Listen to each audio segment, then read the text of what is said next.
వేశాడు, వాటర్నే వైన్గా మార్చి వేశాడు.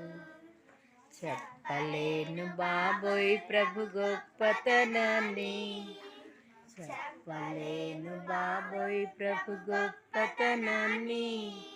చెప్పి చెప్పి చేస్తాడు చిత్రమైన పనులే, చెప్పి చెప్పి చేస్తాడు పనులెన్నో. చెప్పలేను బాబోయ్ ప్రభు గొప్పతనాన్ని, చెప్పలేను బాబోయ్ ప్రభు గొప్పతనాన్ని. రొట్ల మంది రొట్టెలు, 2 చిన్న చేపలు, 5 వేటలు, 2 చిన్ని చేపలు, 5 పీపుల్కి పంచి పెట్టాడు.